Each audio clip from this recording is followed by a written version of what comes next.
Amém. Glória a Deus. Cumprimento todos os irmãos com a graça e paz do nosso Senhor Jesus. Amém. Muito feliz de estar mais uma vez aqui na casa do Senhor, no nosso quarto dia do Projetando 2026, que tem sido uma grande bênção e estou muito honrado de passar esses primeiros dias na casa do Senhor junto com os irmãos. Amém? Meus irmãos, hoje o tema do sermão, o tema da palavra de hoje é glorificando a Deus através dos nossos projetos, metas e trabalho. E eu queria compartilhar um pouco com os irmãos o que Deus tem falado comigo, principalmente hoje à tarde, hoje durante todo o dia, sobre o nosso ano de 2026. E para isso eu gostaria de ler novamente a passagem que o pastor Sebastião acabou de ler, mas dessa vez, Guilherme, eu gostaria que a gente lesse na versão NVI. Lucas, capítulo 14, nós vamos ler os dois versículos, do 28 ao 30. Amém? E na versão NVI, a palavra de Deus diz assim: qual de vocês, se quiser construir uma torre, primeiro não se assenta e calcula o preço, para ver se tem dinheiro suficiente para completá-la? Pois, se lançar o alicerce e não for capaz de terminá-la, todos os que o virem rirão dele, dizendo: este homem começou a construir e não foi capaz de terminar. Amém? Meus irmãos, pode tomar o seu assento. Novamente, o tema do sermão de hoje é glorificando a Deus através dos nossos projetos, metas e trabalho. E eu tenho certeza que você já ouviu algum sermão ou alguma palavra sobre esses dois versículos que a gente acabou de ler no livro de Lucas. E geralmente as palavras, os sermões expostos baseados nesse texto, geralmente fala sobre planejamento e a nossa vida material aqui no mundo físico, né? Não que não seja importante, a gente também vai abordar esses pontos aqui essa noite, mas é bom a gente entender um pouco do contexto de quando Jesus contou essa parábola. No tema desses blocos de versículo, o contexto dessa parábola em que Jesus contou essa parábola, ele está contando sobre o custo, o preço do discipulado, o preço de aceitar a seguir Jesus, o preço de seguir o evangelho na sua essência. Nessa parábola, assim como em várias outras, Jesus ele está usando uma experiência do mundo físico, mas ele está usando essa referência para falar sobre o nosso planejamento e como nós devemos conduzir a nossa vida espiritual.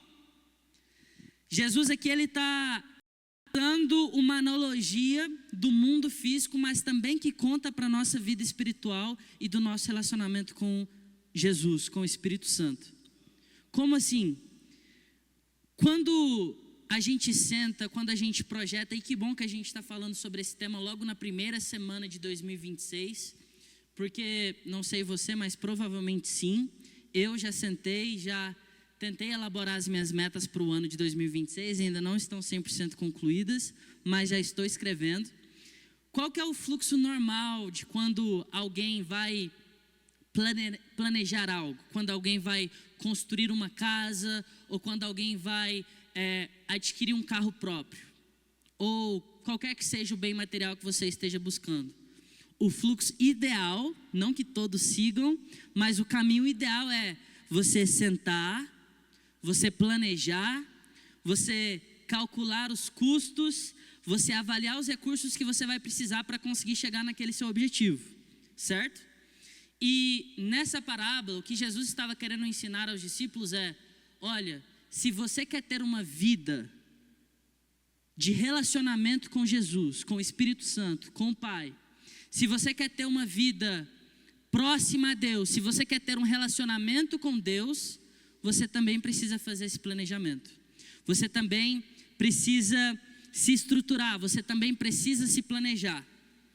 E geralmente, quando a gente vai desenhar os nossos projetos, quando a gente vai sonhar com os nossos objetivos, tudo que é relacionado ao mundo espiritual, tudo que é relacionado ao nosso relacionamento com Deus, geralmente a gente não faz esse planejamento. Eu tenho o que eu quero, por exemplo, uma meta básica que muitas pessoas desenham em todo início de ano. Eu também já fiz essa meta várias vezes. Em 2026 eu quero ler a Bíblia toda. Ou em 2026 eu quero jejuar mais. Esse é o seu objetivo. Mas muitas das vezes a gente não se planeja, ou a gente não, de fato, senta e elabora um projeto para chegar nesse objetivo, como a gente faz com os bens materiais.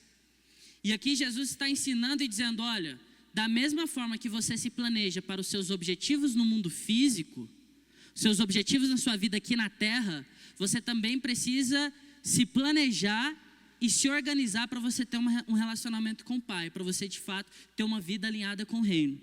Amém? Todos os irmãos estão comigo? Entenderam o contexto dessa parábola? Obviamente Jesus, o que ele pregou, o que ele ensinou serve para os dois mundos, tanto para o nosso mundo físico quanto para o mundo espiritual. E dado que foi o próprio Cristo que trouxe esse ensinamento, hoje eu quero explorar um pouco mais sobre isso com os irmãos. Como me planejar, como desenhar as minhas metas e como honrar a Deus através do meu trabalho em 2026. Mas dessa vez eu quero trazer o desafio, e por isso eu quero que você preste muita atenção em como de fato ter uma vida e de como de fato desenhar os seus planos visando glorificar a Deus em tudo que eu e você faz. Não apenas no que eu quero, mas como de fato me planejar, me organizar de acordo com o que o Pai ensina. Amém? E a gente vai dividir hoje o nosso sermão, a palavra de hoje, a gente vai dividir em 3 blocos, seguindo exatamente o tema proposto. Primeiro, planejar. E eu quero hoje trazer para você como planejar é um dom que vem de Deus. 2, como desenhar as metas. E 3, como honrar a Deus através do nosso trabalho. Mas, irmão Gleidson, eu já fiz as minhas metas, elas já estão todas feitas, já estão na minha agenda, já coloquei ali no meu grupo de WhatsApp. Não importa. A gente ainda está na primeira semana de 2026 e eu quero trazer esse exercício hoje. Depois da palavra de hoje, eu quero que você senta, reflita e veja se ainda dá para ajustar. Amém? Primeiro bloco, então, meus irmãos. Planejamento. Planejar é um dom que vem de Deus. E para isso eu quero compartilhar com os irmãos a palavra de Deus lá em Gênesis, capítulo 1. E a gente vai ver do verso 26 ao 27. Abra sua Bíblia comigo. Gênesis 1. Nós vamos ler só 2 versículos, 26 e 27. A palavra de Deus diz assim: Então disse Deus: façamos o homem à nossa imagem, conforme a nossa semelhança. Domine ele sobre os peixes do mar, sobre as aves do céu, sobre os grandes animais de toda a terra e sobre todos os pequenos animais que se movem rente ao chão. 27. Criou Deus o homem à sua imagem, a imagem de Deus o criou, homem e mulher os criou. Quem entendeu o que aconteceu aqui? No versículo 26, Deus planejou e no 27 ele executou. Planejamento é algo que deve ser feito, a gente deve planejar tudo que a gente faz na nossa vida. Sabe por quê? Porque até Deus planeja. Você sabia que eu e você, nós não somos obras do acaso? Deus, antes de te criar, primeiro Ele te planejou. Primeiro Deus planejou, depois Ele executou. Versículo 26, primeiro Ele planeja, ali a Trindade planeja o que eles querem fazer, e no 27, de fato, eles executam a criação. Eu e você, nós não somos obras do acaso. Deus nos planejou e depois nos criou. Por que é importante o planejamento? Porque o entusiasmo, ele até faz a gente começar. Sabe o que é o entusiasmo? Aquilo quando você fala, 2026 começou, eu vou para a academia 5 vezes por semana, eu vou guardar 20% do meu salário, eu vou fazer dieta, eu vou ter só um dia de lixo na semana, eu vou servir mais na obra do Senhor. Bum, é isso tudo que eu quero fazer. Coloquei aqui na minha agenda e eu vou executar. O que é isso? É o entusiasmo, é a energia. Quem já viveu isso? Começo de ano, elabora tudo, aí na primeira semana vai, na segunda semana vai, aí na terceira semana você já não foi 5 dias para a academia, você só foi 3. Aí no segundo mês você já não está vindo na igreja todos os cultos, só no domingo. Aí lá no meio do ano você já está vindo só no culto de Santa Ceia. Quem já viveu isso? Não exatamente dessa forma, mas quem já aconteceu isso com você quando você desenhou suas metas e quando você foi de fato executar? Por quê? O entusiasmo, que é aquela energia para dar o start, ele até faz você começar, mas é só o planejamento que te mantém firme no propósito. Se você não se planeja para executar, você nunca vai conseguir finalizar o que você chegar nos seus objetivos. E eu quero trazer um conceito um pouco mais amplo do que é de fato se planejar. Primeiro, para você já começar 2026, isso serve para tudo na sua vida, tanto no seu relacionamento com Deus, quanto nos seus objetivos pessoais. Primeiro, planejamento, você precisa entender o seu ponto de partida. Aonde você está hoje? Como que tem sido a sua vida com Deus hoje? Como que tem sido o seu relacionamento, o seu devocional com Deus hoje? Como tem sido a sua vida financeira hoje? Então, primeiro, você não consegue se planejar sem antes entender o seu cenário atual. Isso é o básico. Primeiro você entende onde você está agora. E aí, você visualiza onde você quer estar no futuro. Então, irmão Gleidson, olha, hoje eu estou aqui e daqui X tempo eu quero estar em tal lugar. Hoje, vou ser sincero, eu leio a Bíblia só quando dá, mas até o final do ano eu quero ter uma rotina rígida de leitura diária da Bíblia. Então, primeiro eu preciso entender onde eu estou e aí onde eu quero estar no futuro. Quer ver um exemplo de quem fez isso? Primeiro entender o seu cenário atual para depois se planejar e entender onde ele quer estar lá no futuro. Quero trazer um exemplo de um homem de Deus que era forte na administração, que era inteligente. Abre para a gente, Guilherme, por favor, Gênesis capítulo 41, versículo 47, nós vamos ler até o 50. É a história do José do Egito. 41, do 47 ao 50. A palavra de Deus diz assim, na verdade a gente vai ler a partir do 46. José tinha 30 anos de idade quando começou a servir ao faraó do Egito. Ele se ausentou da presença do faraó e foi percorrer todo o Egito.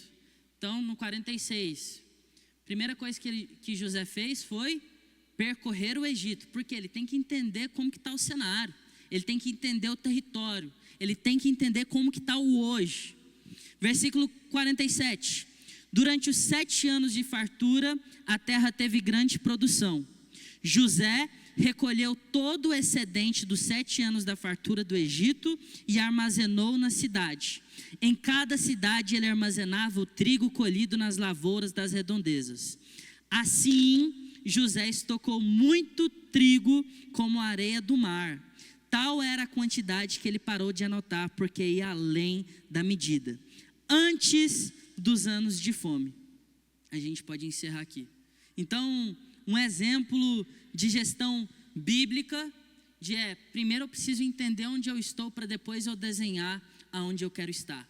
Então, no planejamento, na palavra de hoje, meus irmãos, a primeira coisa que eu quero reflita qual que é o seu cenário hoje? Não só na sua vida financeira, mas na sua vida conjugal, na sua vida familiar e principalmente no seu relacionamento com Deus. Como que tem sido o seu relacionamento com Deus hoje? Primeiro entenda o seu cenário e depois desenhe onde você quer chegar. Depois se planeje para onde você quer chegar. Deus, Ele abençoa propósito. Tudo que começa com entusiasmo, geralmente a tendência é que a gente não consiga finalizar. Então, exemplo bíblico aí de planejamento. Primeiro ponto hoje da palavra de Deus, como me planejar, como entender o meu cenário e me planejar para o futuro. Segundo bloco, depois do planejamento, agora que eu já sei onde eu estou, agora que eu já desenhei onde eu quero chegar, eu preciso desenhar as minhas metas. Metas não é apenas a linha de chegada. Isso é muito importante. O que acontece muitas das vezes? Isso acontece em todas as áreas da nossa vida. Quando eu vou desenhar uma meta, eu sou assim também. Às vezes eu sonho grande. O que acontece? Falo, olha, se hoje o meu relacionamento com Deus, o meu devocional com Deus tem sido só de vez em quando, a partir de 2026 eu vou ler a Bíblia e vou levantar de madrugada todos os dias, até o final do ano. Já coloca logo uma meta lá em cima. Meu pai tinha um ditado que eu sigo muito, que é, já que é para mirar alto, vou mirar logo na lua, porque se eu chegar no poste, já tá bom, né? Eu já saí do chão. Porém, tem um problema aí, meus irmãos. Quando você começa a colocar metas inalcançáveis, você acaba se acostumando com elas e você acaba se acostumando com o fracasso. Mirei na lua, não cheguei, mas eu cheguei no poste, tá bom. E não tá tudo bem. A gente precisa desenhar as nossas metas e estruturar as nossas metas. A meta não é só a linha de chegada. Você pode ter uma meta trimestral, uma meta mensal, para você ir crescendo conforme o tempo. Então, olha, se eu nunca jejum, nesse primeiro trimestre eu quero jejuar pelo menos 2 vezes por mês. Então, de janeiro até março eu vou jejuar pelo menos 2 vezes por mês. De março até junho eu vou jejuar 1 vez por semana. E de junho até o final do ano eu vou jejuar 2 vezes por semana. Ou seja, comecei aos poucos. Dentro do seu planejamento, você lembra que a gente tem onde eu estou hoje, aonde eu quero chegar, onde eu quero estar? Faça o exercício, eu te convido, não só para a sua vida espiritual, mas em tudo na sua vida. Faça o exercício de desenhar pequenos checkpoints até a sua linha de chegada. Em janeiro é o meu ponto de partida, dezembro é a linha de chegada, e até eu chegar na linha de chegada, eu vou ter vários pit stops durante o ano. Pequenas metas para eu chegar lá. Irmão Gleitson, mas será que isso aí faz sentido? Quero mostrar para você que ter metas é de Deus. Abra sua Bíblia comigo em Provérbios, capítulo 19, versículo 21. Provérbios 19, 21, a palavra de Deus diz assim: muitos são os planos no coração do homem, mas o que prevalece é o propósito do Senhor. Ter metas faz parte da nossa natureza. Quem lembra aqui da palavra que foi segunda-feira? Quem estava aqui segunda? O que o pastor Sebastião pregou na segunda? Da importância do meu coração estar alinhado com o reino, certo? Então, primeiro ponto é, quando você for desenhar as suas metas, você tem que estar alinhado com o Pai. E não tem como você estar alinhado com o Pai sem ter um relacionamento com o Pai. Não tem como você estar alinhado com o reino sem ter um relacionamento com Deus. E o que Provérbios está dizendo aqui? Olha, ter metas, de fato, é um negócio do homem. Mas o que vai mandar mesmo, o que vai definir é o que Deus quer para mim e para a sua vida. Então, quando você for desenhar suas metas, você tem que ter um princípio básico. Faz sentido eu ter meta se eu não estou alinhado com Deus? Faz sentido eu desenhar os meus objetivos sem estar alinhado com o Pai? Como que eu vou desenhar as minhas metas se eu não sei o que Deus quer para mim? E às vezes a gente não sabe mesmo e está tudo bem.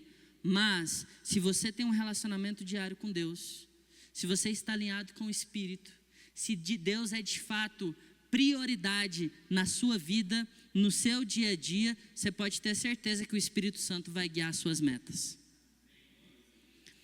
E aí, após isso, nós temos 3 princípios. Eu quero que você anote, está gravado. Tem 3 regrinhas que você precisa entender, que você precisa ter claro na sua cabeça quando você for definir as suas metas. O primeiro princípio, número 1, está lá em Jó 42, no versículo 2. Quero que você anote, ou que você depois lembre, eu posso compartilhar o esboço com os irmãos também. Jó 42, versículo 2. Isso aqui tem que estar claro para você, antes de você escrever as suas metas para 2026. A palavra de Deus diz assim: sei que pode fazer todas as coisas e que nenhum dos seus planos podem ser frustrados. Primeira coisa que você tem que fazer quando você for desenhar suas metas é você reconhecer que os planos de Deus são muito melhores do que os seus. Tem que estar claro isso na sua cabeça, que o que Deus tem para mim e para você é muito melhor do que o que você tem para você mesmo. Mas, irmão Gleidson, por que isso é importante? Porque quando isso está claro na sua cabeça, quando isso está claro no seu coração, quando os seus objetivos pessoais não dão certo, isso não gera frustração. Quando está claro para você que o que Deus tem para a sua vida é melhor do que o que você mesmo planeja para você mesmo, mesmo aquelas metinhas quando não dão certo, isso não gera frustração, isso não gera um atraso na sua vida. Então, quando você for desenhar suas metas e apresentar suas metas para Deus, você vai dizer: Deus, eu estou colocando essas metas aqui no papel, mas eu reconheço que os planos que o Senhor tem para a minha vida são infinitamente melhores do que os meus, e eu entrego a minha vida em tuas mãos, e que a tua vontade seja feita em minha vida. Você precisa ter isso claro na sua cabeça antes de você desenhar as suas metas. Segundo ponto, segundo princípio que precisa estar claro na sua cabeça. Abre para a gente, por favor, Guilherme, Provérbios 16, versículo 9. O que a palavra de Deus diz? Vou ler com os irmãos. Provérbios 16, versículo 9. No coração o homem planeja o seu caminho, mas é o Senhor que determina os seus passos. Segundo, você tem que entender que tem que estar claro na sua cabeça que é Deus que tem o controle de tudo. Que a sua vida está no controle de Deus. Deus é quem está te direcionando. De novo, quando você for colocar os seus projetos, se você ainda não fez isso, você vai chegar em casa essa noite, você vai falar: Deus, eu entrego a minha vida em suas mãos, eu entrego os meus planos nas suas mãos, eu entrego os meus objetivos financeiros, os meus objetivos profissionais, os meus objetivos espirituais, está tudo em tuas mãos, e eu reconheço que o Senhor é quem tem o controle sobre a minha vida. Se você ainda acha que quem controla é você, você não está pronto para desenhar suas metas. Essa é a grande verdade. E o terceiro princípio, para quando você for desenhar suas metas, quando você for colocá-las em prática, Filipenses 3,14. Filipenses 3,14. Vou abrir aqui para ler com os irmãos. O que a palavra de Deus diz? Prossigo para o alvo, a fim de ganhar o prêmio do chamado celestial de Deus em Cristo Jesus. O principal é, a sua meta principal, ela tem que estar voltada para o reino e não para o mundo físico. Se quando você desenhou as suas metas, quando você olha para aquela listinha que você elaborou, você vê que só tem coisas no mundo material, você já está muito errado. O objetivo principal do crente tem que ser alcançar a vida eterna e baseado na palavra que nós vemos no domingo com o pastor João Marcos, é levar o máximo de pessoas que a gente conseguir junto com a gente. Esse tem que ser o seu objetivo principal, princípio inegociável. Se naquela listinha que você desenhou lá no dia 31 ou no dia 1º, só tem coisas do mundo físico, está errado.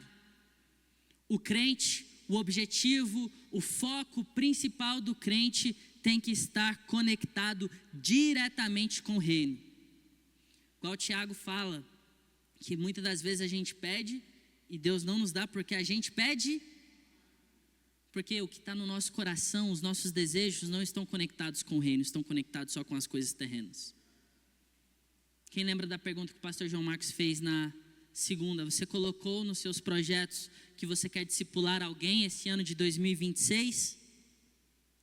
Esse deve ser a sua meta principal, conectada com o reino. Sabe por quê?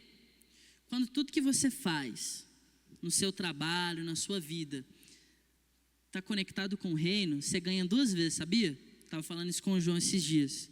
Você ganha aqui na terra, mas principalmente você está construindo o seu galardão, que é o mais importante, que é o que você vai herdar na vida eterna. Às vezes eu me pergunto, cara, às vezes a gente é meio, usar cuidado com a palavra, que às vezes a gente é meio sem noção, sabe por quê? A gente desenha meta, a gente se esforça, a gente dedica o nosso tempo, a gente dedica todas as nossas forças para coisa que vai gerar fruto só aqui na terra. E aqui na terra você vai viver, meu irmão, desculpe te dizer se você ainda não sabe, no máximo, estourando, para falar assim, eu ainda vivo 85, 90 anos, né? 70, né? Porque depois disso, você acaba só dependendo dos outros, certo? Aqui na terra, no meu caso, mais uns 50 anos no máximo, sendo que Jesus, ele nos dá a oportunidade de semear para a vida eterna, que é um negócio que eu e você, a gente não consegue nem conceber essa ideia. Você vai desfrutar algo para toda a eternidade. Então esse deve ser o seu terceiro princípio, inegociável.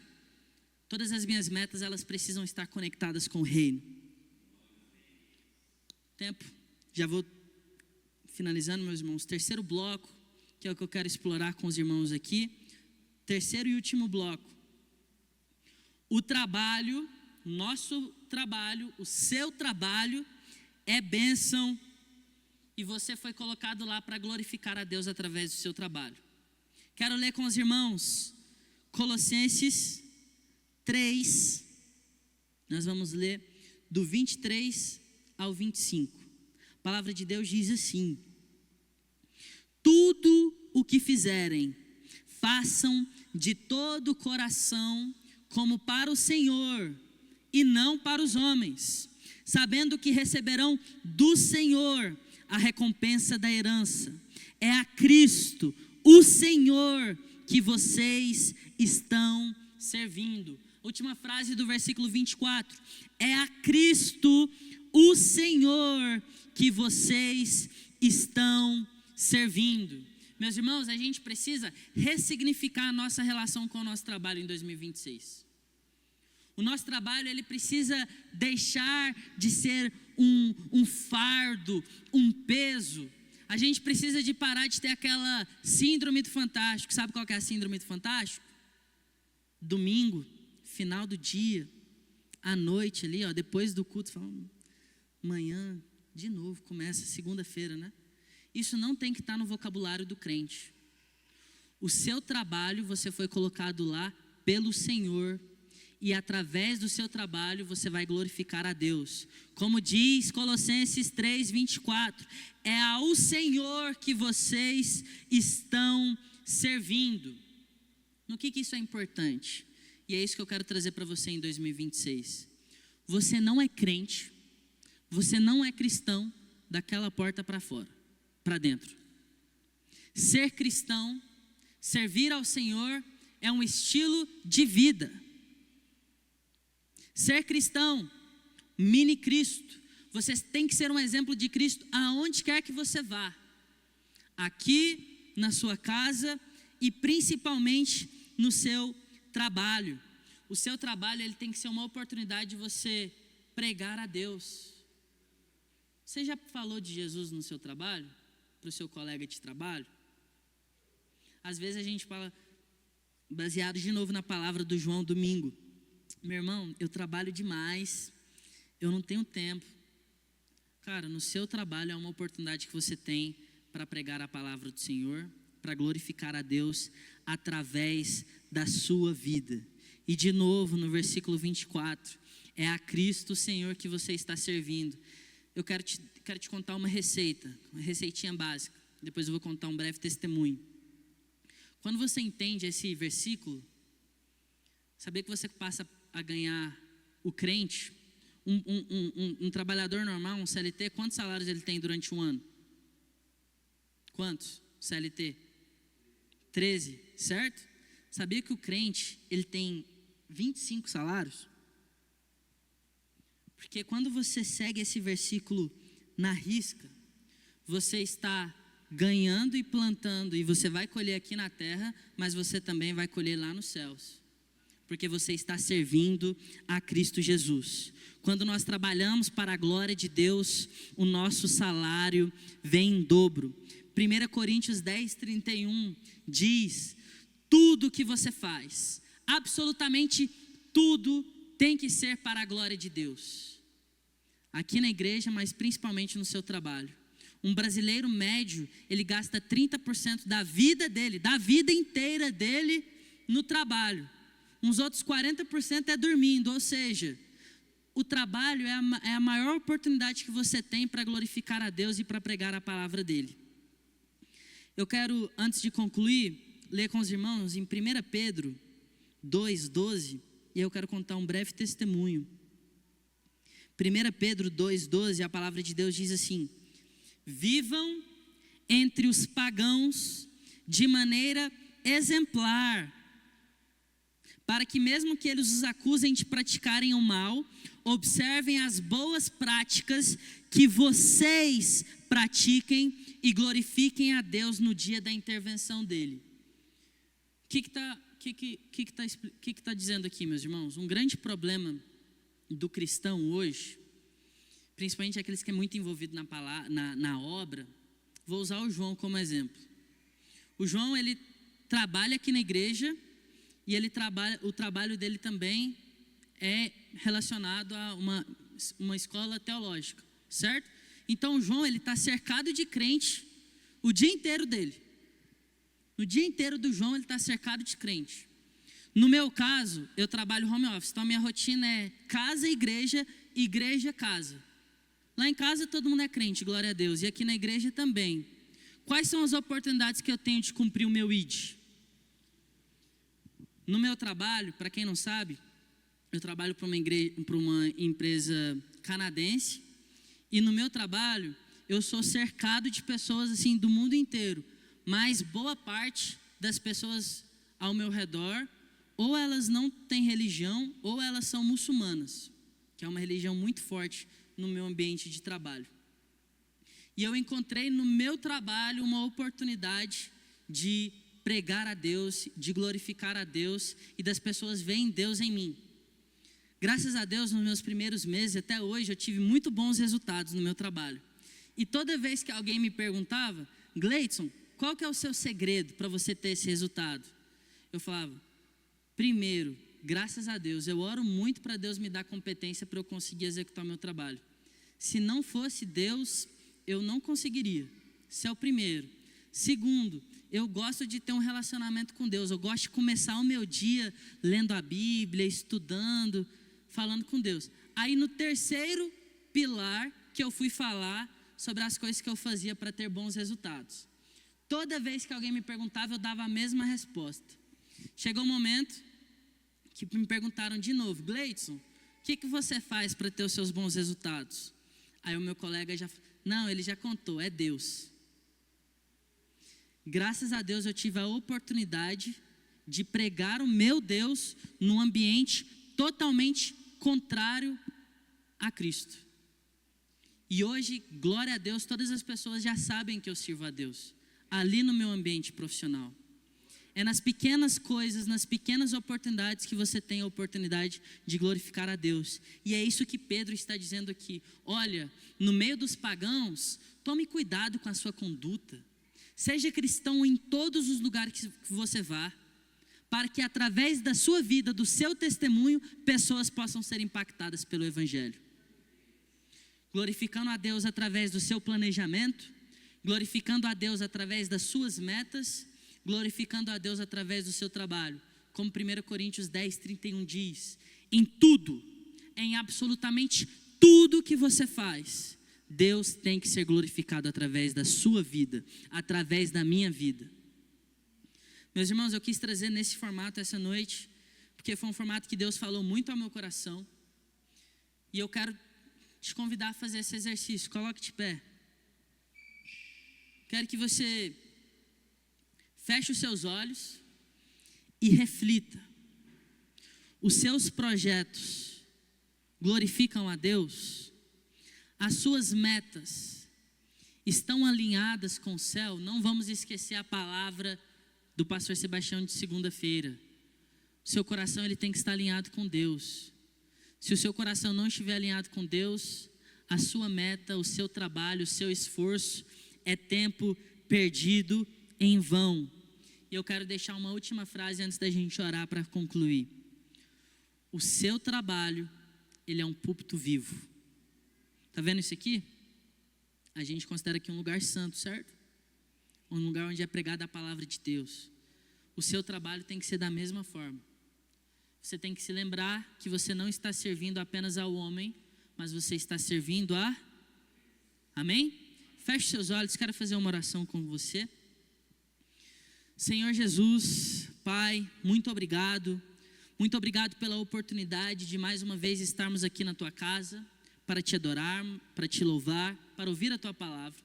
Ó Senhor, nós queremos Te agradecer por mais um ano e principalmente pela oportunidade de iniciarmos esse ano na Tua presença, na Tua casa. Senhor, nós queremos consagrar ao Senhor todos os nossos projetos, todas as nossas metas e o nosso trabalho. Ó Senhor Jesus, nos dê oportunidade para falarmos do Teu amor nos nossos trabalhos. Ó Senhor Jesus, nos dê sabedoria para desenharmos as nossas metas, para projetarmos o nosso ano de 2026. Permita, Senhor Jesus, que o Seu nome seja exaltado, seja glorificado e seja louvado em tudo que nós façamos neste ano de 2026. Em nome de Jesus, essa é a nossa oração. Em nome de Jesus, amém e amém.